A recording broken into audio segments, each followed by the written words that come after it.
Bonjour à tous, ravi de vous retrouver pour ce tout dernier numéro du chantier. Dans cette émission, nous allons vous proposer un condensé de ces 2 dernières années de chantier, mais bien sûr aussi des images de la cérémonie officielle. L'inauguration a lieu aujourd'hui, ça se passera juste à côté, mais d'abord, regardez ces 2 dernières années en images.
Ouais, ça fait plaisir, on voit qu'il est fini et franchement il est très très beau. Très content de découvrir ce stade. Bon, on l'avait déjà visité un peu avant, donc on savait déjà à quoi il ressemblait. Bon, on est impatient de l'inaugurer pour le dernier match du championnat contre Montpellier. On s'imagine vraiment une belle ambiance, tout ça. Et là, juste avant le match, un peu de pression, un peu de détermination, d'adrénaline, tout ça. Donc je pense que ça va être quelque chose d'énorme.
Voilà pour ces images de ces 2 dernières années de chantier. Dans un instant, vous le voyez juste à côté de moi, la scène est prête puisque l'Orchestre National Bordeaux-Aquitaine va tenir un concert pour l'inauguration de ce magnifique stade. Et juste après, les officiels, ceux qui ont participé à la conception de cette enceinte, tiendront un discours juste à côté avant, bien sûr, la fameuse découpe du ruban. Regardez ces quelques images, les toutes dernières images de visite lors de cette inauguration.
Quand je regarde ce stade, je me dis que depuis 1999, on a finalement fait pas mal de travail parce qu'on a commencé par faire le centre de formation, on a réaménagé le haillan, on a donné des moyens d'entraînement aux gens. Et ça, c'est la concrétisation avec l'aide de la ville de Bordeaux, bien sûr, et d'Alain Juppé en particulier. Mais c'est la concrétisation d'un travail professionnel que nous avons engagé quand M6, qui ne connaissait rien au football, est arrivé à la demande de Jean-Louis Triot pour prendre le club.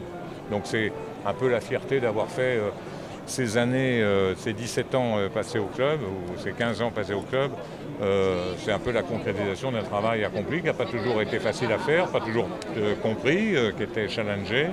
Mais si en plus on a une qualification Coupe d'Europe, ça ne dépend pas totalement de nous, mais enfin on est supporters de Paris pour une fois. Je pense qu'on aura quand même la satisfaction du travail accompli sur la première partie.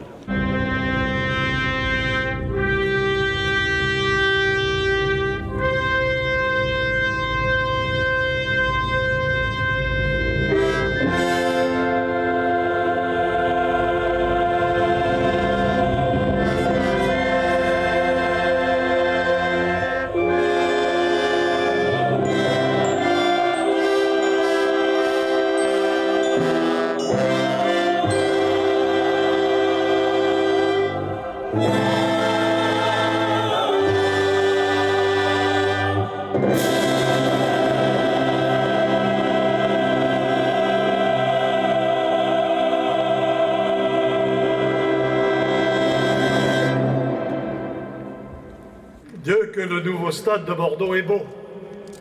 Et je crois qu'on peut d'emblée applaudir les artistes, le mot n'est pas trop fort, qui l'ont conçu et réalisé. Je voudrais féliciter M. Demoron, M. Herzog et aussi le paysagiste qui l'a intégré dans le site, M. Desvignes.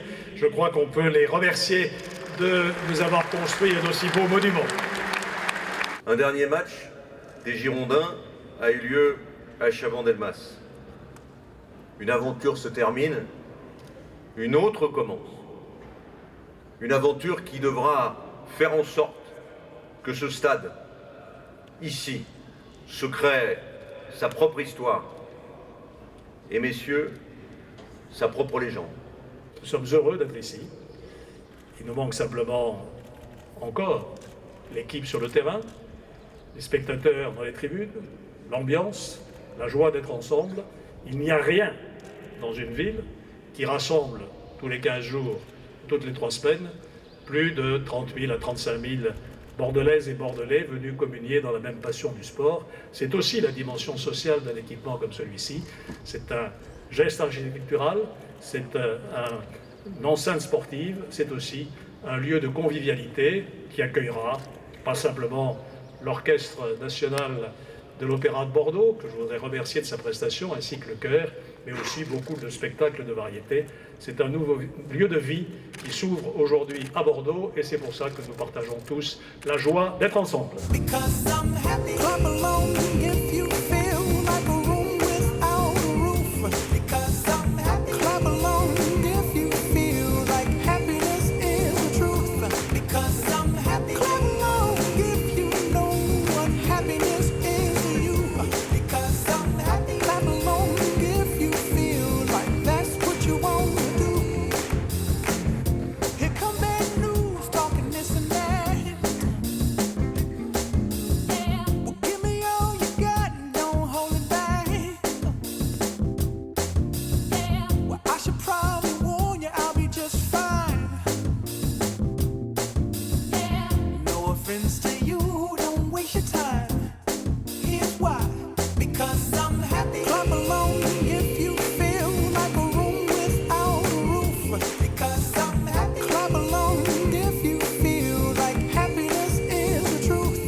La première, c'est toujours bien de la faire, parce que la dernière, je pense qu'on sera plus de ce monde, mais bon, de participer à l'inauguration du stade, c'est quelque chose de magique comme les adieux de l'Escure, c'est quelque chose qu'on n'oubliera jamais. On rentre un peu dans l'histoire de ce stade, voilà, c'est un début, c'est un stade magnifique, donc maintenant on a hâte de le voir plein, mais ça, on rentre dans le vif du sujet, on l'attendait depuis longtemps, maintenant il est là et puis voilà. C'est sûr que l'inauguration d'un nouveau stade, ça n'arrive pas 50 fois dans une carrière, donc c'est un plaisir qu'il faut savoir apprécier et puis j'espère que ça sera le début d'une belle et longue histoire. Ainsi s'achève ce tout dernier numéro du chantier. Vous le voyez, la cérémonie est en train de se terminer juste derrière moi. On tenait toute l'équipe de Girondins TV et moi-même à vous remercier pour toute votre attention pour tous ces numéros du chantier pendant ces 2 années. Merci à tous et à très vite. Salut.